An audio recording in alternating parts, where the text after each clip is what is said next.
Bonjour, bonsoir à tous, j'espère que vous allez très bien. Quant à moi, Dieu fait grâce. Je vous souhaite la bienvenue dans l'univers de délices, trucs et astuces. Ici, nous parlerons de tout recettes, dégustation, trucs, astuces et trouvailles. Installez-vous et prenez place. Merci à tous ceux qui se sont déjà installés. Soyez tous bénis. Aujourd'hui, je vous apporte ma vidéo du jour. Dans cette vidéo, je vous montre comment est-ce que je réalise ma tomate pelée concassée et comment est-ce que je la conserve. Une recette simple à faire, simple à réaliser, c'est parti pour la réalisation. C'est parti. Pour ça, j'aurai besoin d'un seul ingrédient, donc la tomate. Prenez la quantité qui vous convient. Là, je vais aller nettoyer mes tomates. Donc, je nettoie mes tomates.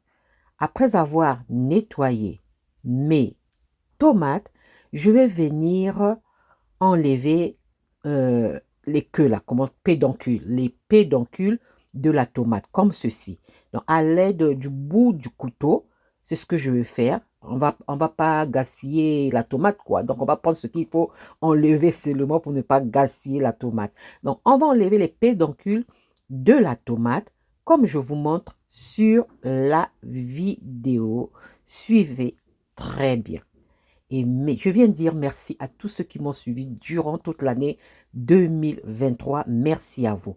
Après avoir enlevé, je rince encore, je nettoie très bien. Ensuite, je vais venir prendre une grande marmite. Je vais venir mettre de l'eau. Il ne faudra pas remplir. Ne remplissez pas. Et on va aller faire bouillir cette eau. On met au feu et on laisse bouillir. Quand l'eau a assez bouilli, comme dans la vidéo, voilà, comme ici, on vient ajouter nos tomates. Ce que nous allons faire ici, nous allons tout simplement blanchir nos tomates pour que ça puisse nous permettre d'enlever la peau de la tomate. Donc ici, nous allons blanchir ça, disons, 2 à 3 minutes. Comme il y en a beaucoup, ça dépend de la quantité. S'il n'y en a pas beaucoup, réduisez. Donc 2 minutes, ça suffira. Mais si c'est beaucoup, parce que d'autres seront prêts, d'autres non. Donc vous allez vérifier au fur et à mesure pour vérifier si la peau de la tomate commence à peler. Voilà. Donc je couvre et je laisse 2 à 3 minutes, pas plus. Je baisse mon feu pour que ça fasse tranquillement le travail. 2 à 3 minutes après, je reviens et je vais vérifier si mes tomates ont commencé à peler. Donc, je vérifie. Si ça a commencé à peler, je retire mes tomates automatiquement du feu. Il faudra retirer et n'oubliez pas de vérifier si vraiment la peau s'enlève facilement, comme je vais vous montrer tout à l'heure. Donc, vérifiez si la peau de la tomate s'enlève facilement. Là, je vous montre, regardez.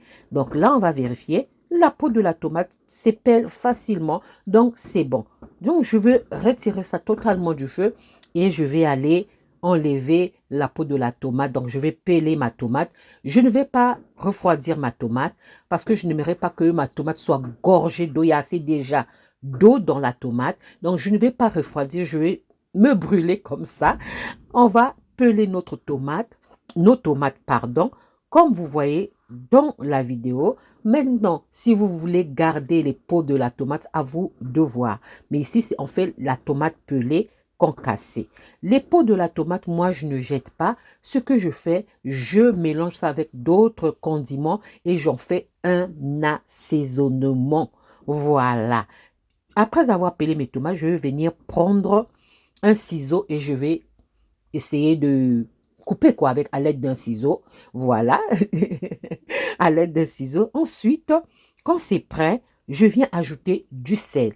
Le sel, c'est un conservant.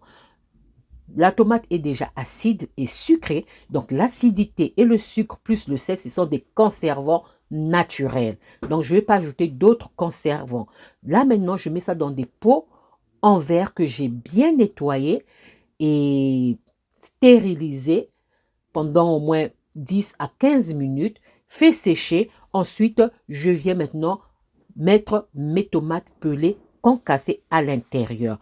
Et on essuie. Au fur et à mesure, on met. Moi, je n'avais pas l'entonnoir, mais je dois l'acheter.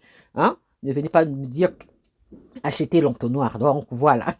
Donc, on nettoie très bien. Voilà ce que ça donne. Et vous pouvez Aromatisez ça selon vos goûts. Ajoutez de l'ail, l'oignon, du persil, de la coriandre, du céleri, à vous de voir. Comme moi je fais ici, vous pouvez aromatiser ça. Et c'est rapide, c'est simple. Et après avoir aromatisé ça avec du céleri, coriandre, un peu d'ail, je mélange et je viens nettoyer, comme je vous ai dit tout à l'heure, à l'aide d'un sopalin et surtout, on nettoie très bien les bords de notre pot en verre et on vient fermer. On ferme ça très bien. Ensuite, on va passer à l'étape de la stérilisation. Nous avons fait la recette de la tomate pelée. Maintenant, on va faire l'étape de la stérilisation. Ce que je fais, je remplis ma marmite de tout à l'heure d'eau. Il faudrait que l'eau puisse couvrir totalement les bocaux, les bouts de peau, totalement. Il ne faudrait pas que ça soit ami. Il faut couvrir totalement d'eau comme vous voyez sur les images. Et je viens couvrir, j'ai mis le torchon pour que ça fasse comme si c'était une marmite à pression. Je mets au feu et moi, j'aime bien maximum 1 heure. 1 heure, 1 heure et demie, j'aime bien stériliser pour plus de précaution. Voilà. On compte à partir des premières ébullitions. Quand ça commence à bouillir, les premières ébullitions, c'est là que vous commencez à compter les minutes ou les heures. Moi, donc à partir de première ébullition, 1 heure à 1 h 30 et j'arrête le feu. Je laisse refroidir, comme je fais souvent la nuit, je laisse refroidir le lendemain. Je retire mes pots bien stérilisés de la marmite. Donc, je laisse refroidir dans la marmite. J'arrête le feu et je laisse refroidir dans la marmite. Et voilà le résultat. Je vous montre. Voilà. On tapote pour voir si c'est bien. Vous voyez, c'est pas bombé. Hein, le couvercle est bien plat. Et je vous montre là, pour ouvrir, c'est difficile. On appuie très bien. Voilà le résultat de ma tomate pelée concassée. Simple à faire. Voilà, ça c'était ma vidéo du jour. J'espère que la vidéo vous aurait plu. On se retrouve à la prochaine année pour d'autres évasions culinaires. Bonne année à tous, soyez bénis et merci de m'avoir suivi durant toute l'année. Bye, soyez bénis. Merci à vous.